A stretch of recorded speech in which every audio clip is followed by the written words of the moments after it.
Hey everybody, Manuel here. Okay, so what a great week of training. Worked all week with the stick, and what a compliment to the rope work we did the week before, and then this week working with the stick, and how different everybody behaved with it. Noticeably, everybody was a tiny bit more uncomfortable with the stick. Just you realized its sharp edges and its hardness made you a little bit more uneasy working with it, right?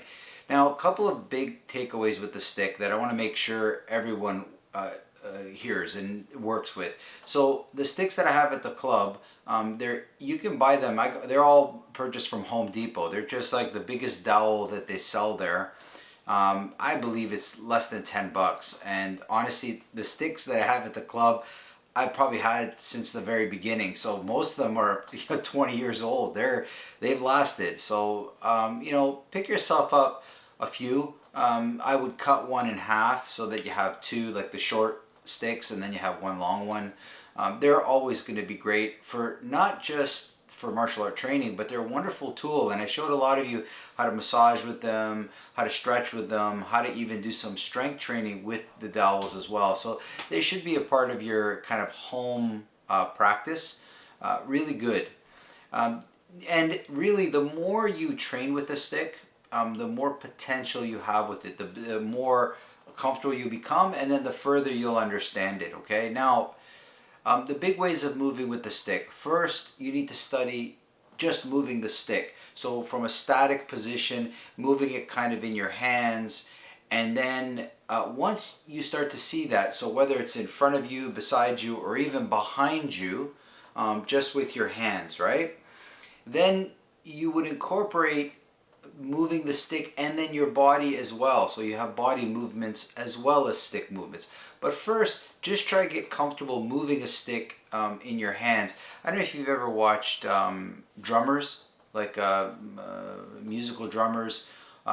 Anybody that has something in their hand and you see that they're very comfortable with it, it's almost subconscious. So the more you play with the stick, the more you move it in your hands, the more comfortable you'll get. That's kind of the trade-off. And then as well as moving your body along with the stick adds a variable that's really interesting. At first, it'll seem cumbersome, but then later, you'll start to be able to generate a body movement that will influence the stick, or you'll generate a stick movement that the body will follow behind. So both can have the effect, and you'll notice that the more and more you play with it. So please grab yourself a stick if you don't have. You don't need a lot of space, a little bit of space, and you can generate everything you need.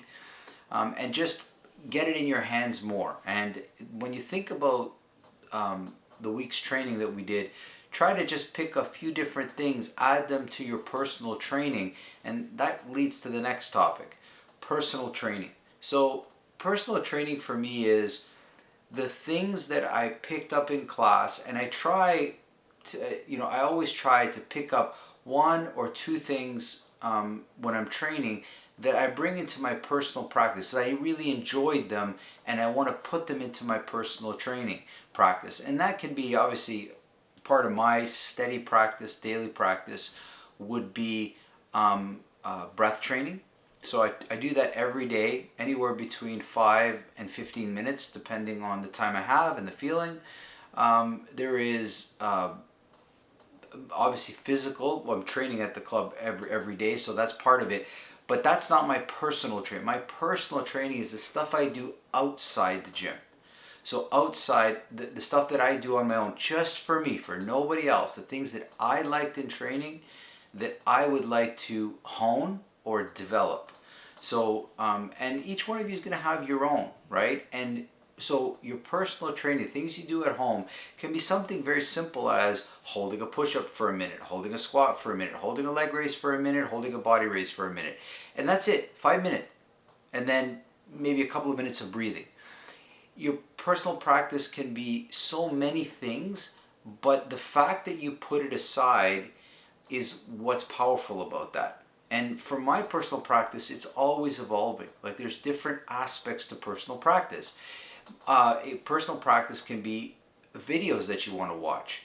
Personal practice can be books that you'd like to read on certain topics. And there's lots of topics in martial arts. There's at least a dozen Systema books that I know of, and there's hundreds of more books on all different types of martial arts, and all of them are wonderful. I mean, they all essentially say the same thing. So part of all students' personal practice should be physical training, of course, then follow that by watching videos, and there's tons of videos on social media. Just follow the really good guys and the really good people on social media that, if it's you want to learn about movement. I mean, there's tons of gymnastics superstars. There's tons of people out there that are studying parkour or movement-based arts that are doing some amazing stuff that just put all this content. So there's tons of things, body weight exercises. Oh my Lord, there's so many of those guys out there that are just putting some amazing content about joint mobility, hip mobility, spinal mobility, flexibility, strength, tendon strengths, stretching, as well as massage applications. So many. So that would be part of my personal practice as well. So I'm making time to watch some video, making time to move on my own for my own reasons, making some time to read books as well on different topics.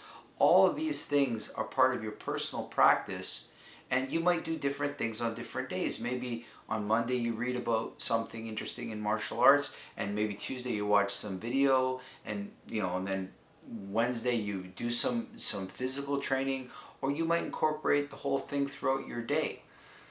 Developing a solid personal practice where you're learning by doing, by watching, by reading, even by listening through podcasts. A lot of great people out there doing a lot of podcasting and sharing information.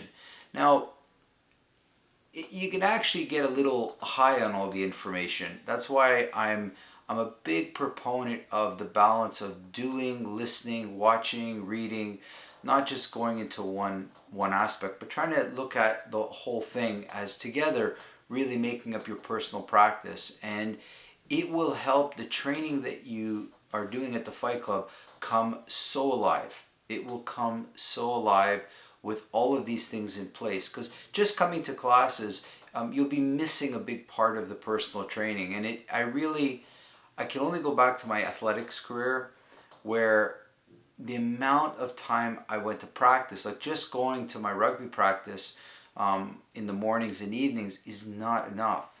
You really had to work on the stuff that the coach, whatever you saw was problematic, or that maybe you weren't as strong a runner, maybe not as strong in muscularly, then you would work on that extra to get up to speed.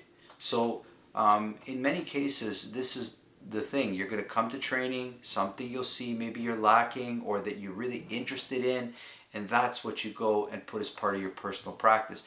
And it doesn't have to be difficult. It doesn't have to be more than 10 minutes a day. I'm a firm believer that between 10 and 15 minutes, you can learn so much.